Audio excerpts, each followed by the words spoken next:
Hi, and welcome to our final video, the final preview that I'm providing for the course.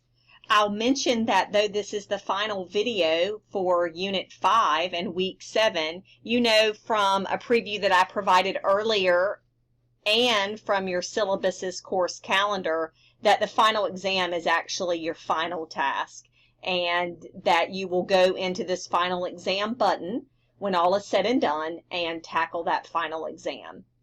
But for our final unit for Week 7 that precedes the Week 8 final exam, let's scroll down in our Course Content and Assignments button to find our final look. Week 7, Unit 5, Chapters 28 through 31, those same student learning outcomes and corresponding assignments and assessments that have been allowing us to incrementally examine American history since Reconstruction, since the end of the American Civil War. And as you know, I'm going to open that Unit 5 folder and drill down to the self-assessment, those questions that should frame and create a foundation for your reading, a touchstone while you read, and then finally a review at the end, knowing that you can reach out to me if you want further assistance tackling these reading questions for your self-assessment. You also have come to expect that there are videos there to extend and emphasize main ideas from the unit. There's the Annenberg series with videos on the 60s and a comprehensive one on contemporary history. And this is a huge unit. It really is ambitious. It takes the 60s and goes until the moment that we're living today. So there's a crash course on the 60s, one on the rise of conservatism. There's one on Ford, Carter, and the economic malaise that characterized the 70s and the very early 1980s, the so-called stagflation that your book references, the Reagan Revolution, a figure that has had a reemergence in American politics and rhetoric in the last couple of years, as Reagan is often cited by candidates and movements today. George H.W. Bush and the end of the Cold War. The Clinton years, again, something else that comes and is reinvigorated today in American politics and rhetoric as we see the candidacy of another Clinton. Terrorism, war, and George W. Bush, our 43rd president, again, crafting an America with realities that you and I very much still feel as relevant as we look at, in a contemporary context, not just Al-Qaeda, but ISIS and American policy toward ridding the scourge that is terrorism, that while a long-standing problem, the one that our 43rd president took head on. Abomination, or conversely pronounced Obama Nation.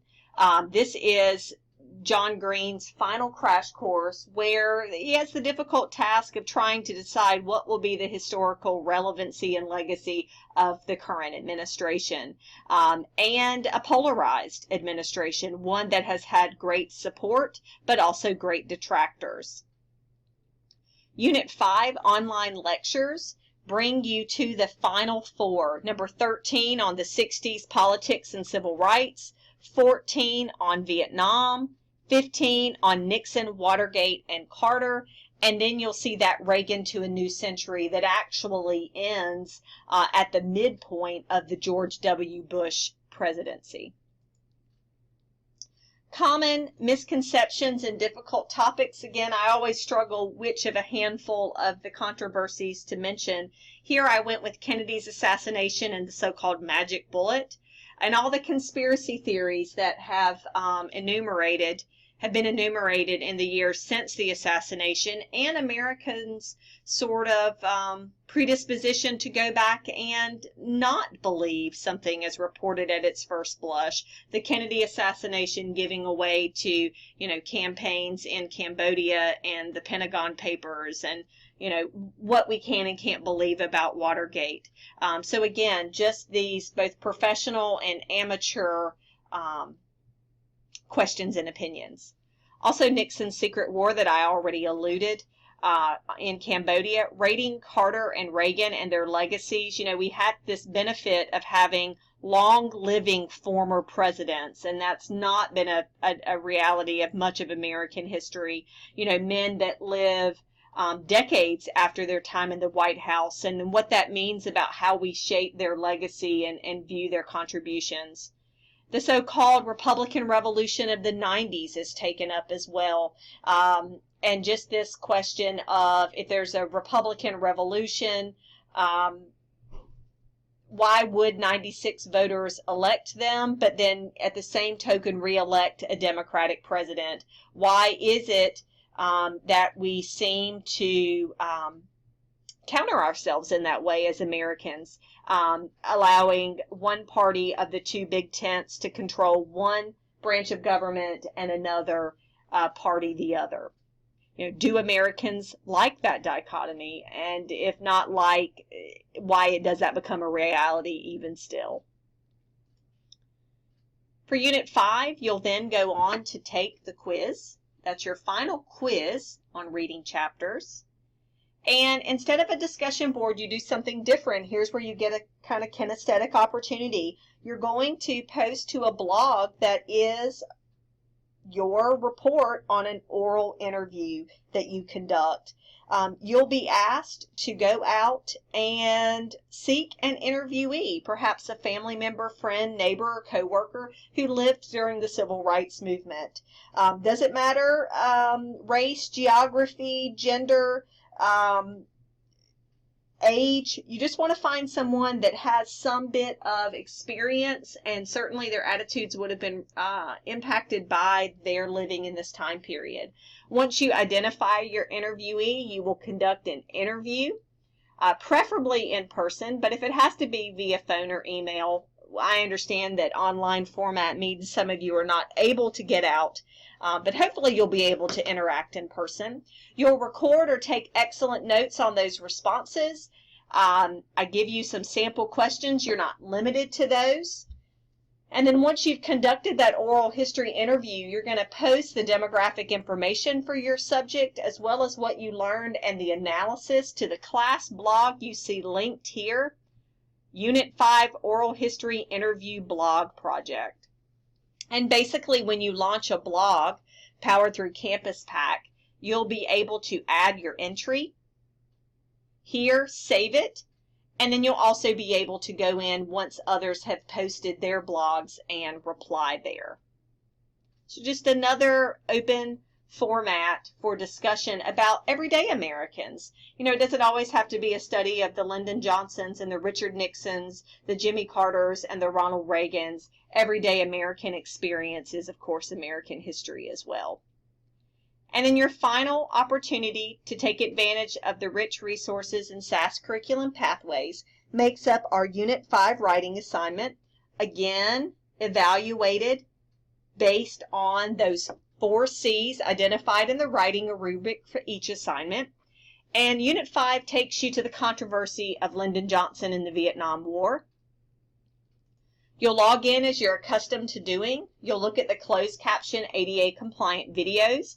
You'll play around with the annotations and the other resources available that are tied to the primary source documents, 5 in number, about Lyndon Johnson, and whether or not he should increase the United States troop commitment to South Vietnam in 1965.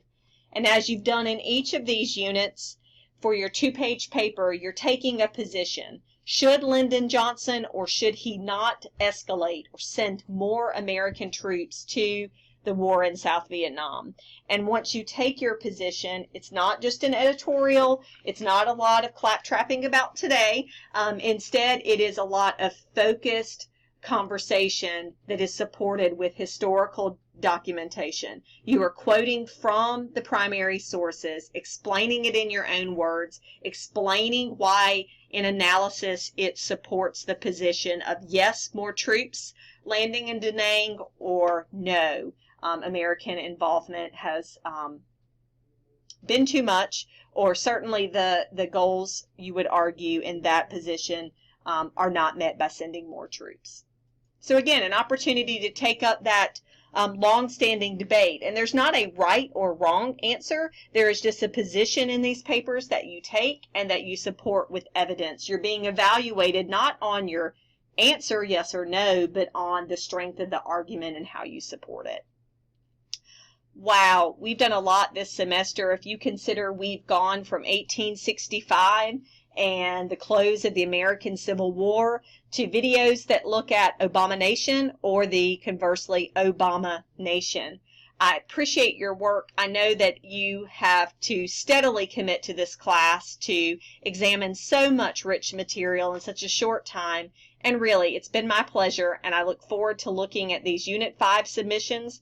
My favorite thing to grade all semester, even more than those imperial poems and those World War I letters, are to read and examine what you get out of asking other everyday Americans you know, and in many cases love, about their civil rights experiences with that oral history project. Finally, just that last preview, you know, once Unit 5 is in your rear view, on your horizon is that final exam. So if you have questions about anything this last couple of weeks of the class, you know how to find me under the course contact button or in the syllabus contact information. Good luck and Godspeed.